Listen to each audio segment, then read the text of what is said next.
God, every time you talk about the MCU Blade, it's just the same nonsense over and over and over again.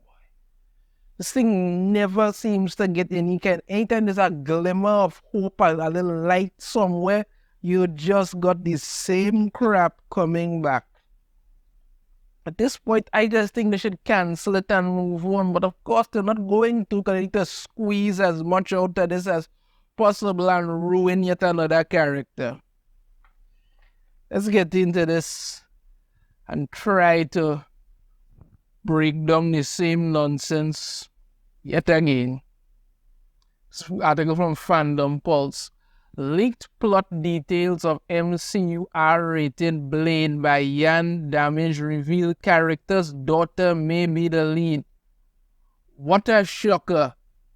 What an absolute shocker that Blade's daughter might be the lead yet again.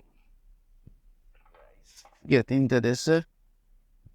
Marvel Studios Blade reboot led by Mahershala Ali. Okay, look, they go through the whole thing again about all the stuff, they had stoppages and all of this and that and the other. So director Yan Damage revelation, however, was that incorrect, in November 2023 that Blade would be R-rated, injected a modicum of optimism. They gave me the R, which is so important, he remarked. Praising Ali's acting depth, he expressed eagerness to explore Blade's latent ferocity, promising a gritty portrayal on screen. Recent rumors align with Yan's remarks, shedding light on the film's plot and antagonist. Allegedly, Blade will be a period piece intertwined with the MCU's convoluted lore, focusing on Lilith's scheme to harness Blade's daughter's blood to spawn an army of Daywalkers. Mia Goth is rumored to portray Lilith wielding the enigmatic Ebony Blade introduced in the Eternals.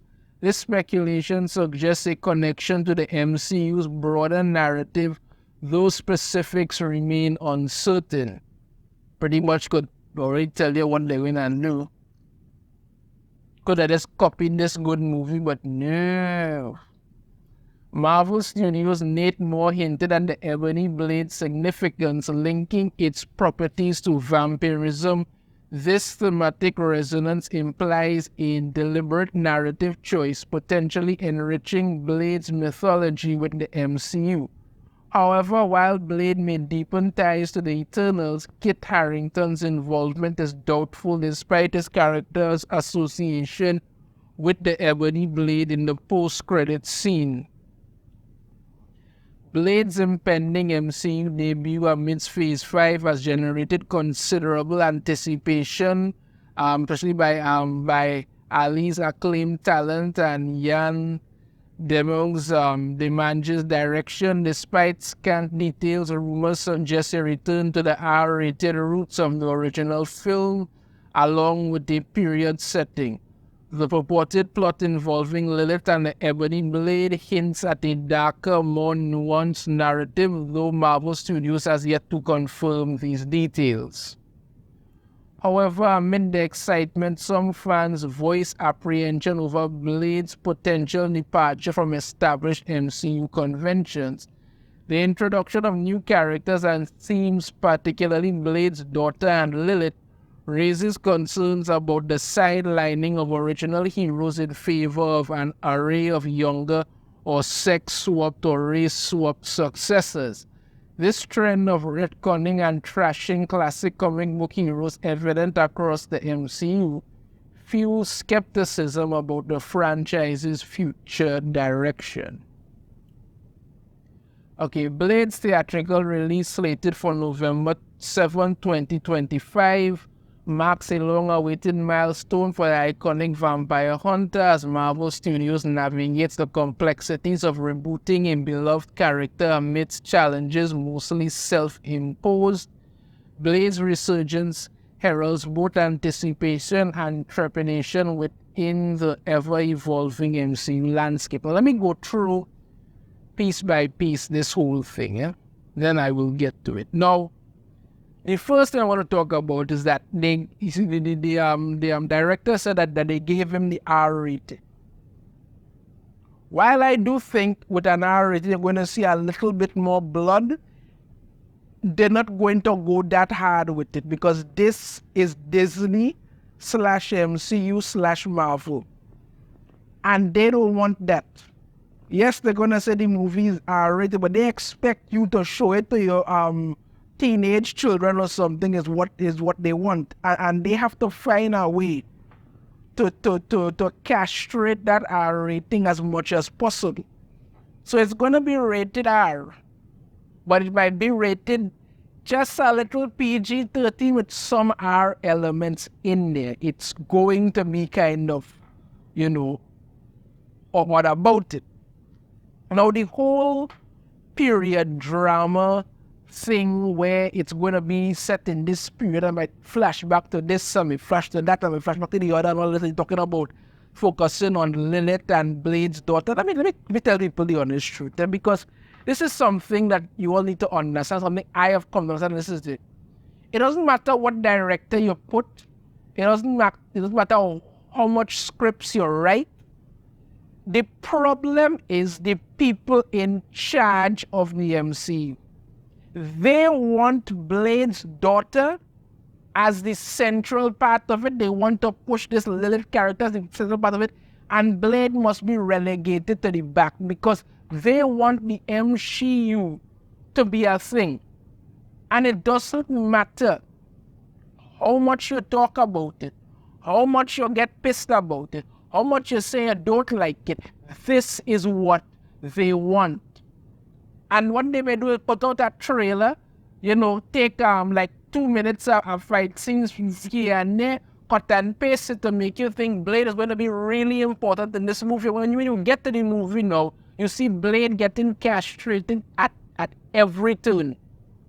How many times have we heard drama involved in this thing?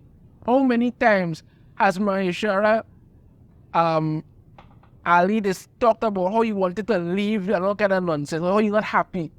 This is not getting any better. And doesn't matter, like I said, how many times they rewrite the script. The people in charge want Blade's daughter running this whole thing. That's what they want. They want the MCU, and they're not going to stop until they get that. Then we talk about the Ebony Blade and how it was introduced in the Eternals. The Eternals was a horrible movie. There's no ifs, ands, or whatever. It was a horrible movie. The introduction of the Ebony Blade at the end may have been like, okay, it's going to be something. But, if the Ebony Blade and thing have introduced in it, we say that Kit Harington is not going to necessarily be in the movie. If he has to come along, might be in a second movie or something like that. But you need to build up Blade as a character before you do that. Bringing in the Ebony Blade and all this nonsense needs to stop because, like I said, the Eternals wasn't a good movie. They did nothing to build up Kit Harington's character as the Black Knight, and then you want to put that in along with the Ebony Blade and then act like, this is all supposed to roll together well and we're supposed to love it. It's not working. It's not working. One of the reasons that Wesley Snipes' Blade movies, the first and second movie, was so good. Let's just forget the third movie for now. One of the reasons those movies were so good, they had a simple central foundation. Blade the Daywalker. That was it. You have Blade the Daywalker, you introduce vampires, you introduce the vampires having some kind of plot. You have Blade stop it, you have good fights, you have good action, you have a gripping story. That's all you need. That is it. But the fact that they keep talking about and every time you hear some reboot involving this, you always hear mention of Blade and his daughter. Always. Always some mention of Blade and his daughter. Nobody asked for Blade and his daughter. People want Blade. Nobody cares about his daughter. People want Blade, but you're not giving them Blade. It's always Metal Blade and his daughter. And it always comes down to, Blade is going to take over, take over. Blade is going to get pushed to the back. The daughter's going to be central to the story. Then you talk about, his daughter will be some kind of super vampire. Nobody wants that. It's a reason the Wesley Snipes movies work, because it's a central point to them. Blade, Daywalker, fighting vampires, that's it. But you all keep pushing this daughter narrative because you want the MCU. That's what you want. It fails miserably because nobody wants the MCU. You all keep pushing it. Every update involving Blade is just to make you want to go, oh God, will this shit just stop? But no, it doesn't. They have to go and reshoot all of Daredevil Born Again because what they were planning to do was such shit. Then you have the Captain America Falcon movie, whatever they want to call it. Complete reshoots on that again because total shit. Nobody wants this nonsense. People just want good entertaining story, but you don't tell that. So I'm telling you, it doesn't matter what they do, It really does not matter what they do, how many directors they change, how many times they rewrite script. They want the MCU and they want Blade's daughter to be a part of the MCU, and these people have no interest in ever stopping. Ever. And that is why we keep getting nonsense like this. We keep hearing all these articles, all these stories about saying that, leaked plot details of MCU, R-rated Blade, reveal character's daughter may be the lead, because that is what they want to push. That's it.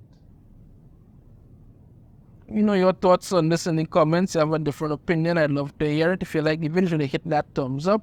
Subscribe if you haven't already. Ring the notification bell to be notified every time I post a new video. And I shall see you all next time. Take care.